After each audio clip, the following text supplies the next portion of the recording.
د باچا خان بابا نظریه دا ده چې زما د قام زنانه د هر قسمه شعور، د هر قسمه تعلیم، د هر قسمه بنیادی چې څه حقوق دي هغه د زنانو دپاره پکار دی. او باچا خان بابا هغه سړی و چې د نن 100 کاله مخکې په خپل تحریک کې زنانه را مخکې کړې، په خپل تحریک کې زنانو لا ځای ورکو. او دام یاد ساتئ موږ د زنانو دپاره ټول عمر پرچار کړی دی. افسوس کوم چې نن د زنانه په خصوصي ورځ زه په هغه قام کې ولاړ چې پښتون یم، په قام افغان یم، او چې موږ وایو چې لر او بر یو افغان، نو موږ دا وایو چې زموږ د قام کو هغه افغان هلته دی او که هغه افغان دلته دی، موږ یې غم او درد کې شریک یو. ټیک ده که نه؟ اوس د نن پر ورځ زه ډېر غمجن یم چې زما د قام 80% چې کم قام دی هغې کې به کم سے کم نیم په نیمه زنانه هغه د تعلیم نه محرومه کړې شوي دي.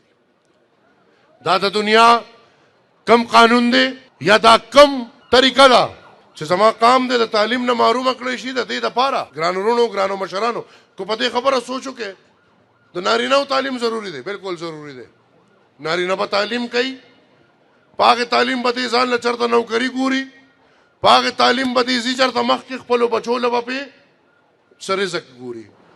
خو د نارینهو نه د زنانو تعلیم زیات ضروري په دې دی چې که زنانه تعلیم یافته وي نو زما را روان نسل به په یو تعلیم یافته غېږ کې راوچتېږي.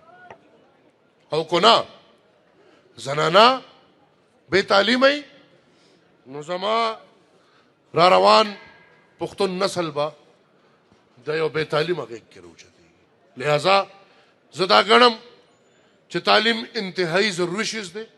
دا د باچا خان بابا د نظریې یو کړی ده. زه په دې خصوصي ورځ دا اعلان کوم د یو نوي پروجیکټ د افغان ملالۍ په نوم چې انشاءالله زه آغاز کوم. پښتون قوم ته به مې خواست دي چې هغه ټوله دنیا کې زما اواز اوري، ما سره دې په دې کې شریک شي.